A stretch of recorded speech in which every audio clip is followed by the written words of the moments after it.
Kerala agricultural price and ന്യൂസിലേക്ക് എല്ലാവർക്കും സ്വാഗതം. പനിക്കൂർക്കയ്ക്ക് ഇപ്പോൾ വൻ ഡിമാൻഡാണ്. ഇതിൻ്റെ ആരോഗ്യ ഗുണങ്ങൾ അറിഞ്ഞു കഴിഞ്ഞാൽ നിങ്ങൾ തീർച്ചയായിട്ടും ഞെട്ടിപ്പോകും. ഇത് കൊടുത്താലും ക്യാഷ് കിട്ടുന്ന ഒരു അവസ്ഥയിലോട്ട് കാര്യങ്ങൾ മാറിക്കൊണ്ടിരിക്കുകയാണ്. അപ്പോൾ എന്താണ് ഇതിൻ്റെ ഡിമാൻഡ് വർദ്ധിക്കാനുണ്ടായ കാരണം എന്തൊക്കെയാണെന്ന് നമുക്ക് നോക്കാം.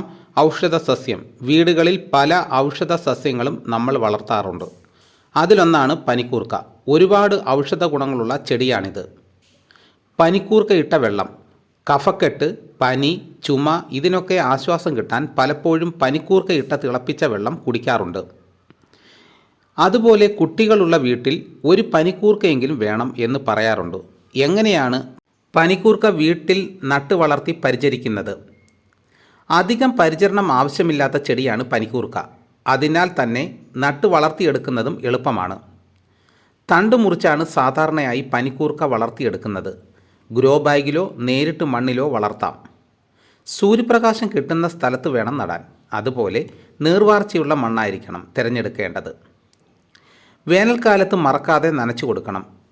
ഈ 2 ദിവസം കൂടുമ്പോഴെങ്കിലും നനയ്ക്കാൻ മറക്കരുത്. മഴക്കാലത്ത് വെള്ളം കെട്ടിക്കിടന്ന് വേര് ചെയ്യാതെ നോക്കണം. കീടബാധ ഉണ്ടാകാൻ സാധ്യത വളരെ കുറവാണ്. അപ്പോൾ നമുക്ക് പനിക്കൂർക്ക വീട്ടിൽ തന്നെ ഇങ്ങനെ വളർത്തിയെടുക്കാവുന്നതാണ്.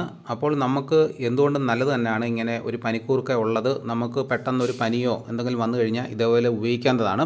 വീഡിയോ എല്ലാവർക്കും ഇഷ്ടപ്പെട്ടു കാണാൻ ഞാൻ വിശ്വസിക്കുന്നു. ഇതോടുകൂടി വീഡിയോയുടെ പൂർണ്ണമാകുന്നു. എല്ലാവരും ഒന്ന് ലൈക്ക് ചെയ്ത് സപ്പോർട്ട് ചെയ്യണം. ആദ്യമായിട്ടാണ് ഈ ചാനൽ കാണുന്നതെങ്കിൽ സബ്സ്ക്രൈബ് ചെയ്യാൻ മറക്കരുത്. നിങ്ങളുടെ അഭിപ്രായങ്ങൾ കമൻറ്റായിട്ട് രേഖപ്പെടുത്തണം. ഈ വീഡിയോ എല്ലാവർക്കും ഒന്ന് ഷെയർ ചെയ്ത് കൊടുക്കണം. മറ്റൊരു വീഡിയോ മറ്റോടെ എത്താം. എല്ലാവർക്കും എൻ്റെ നന്ദി.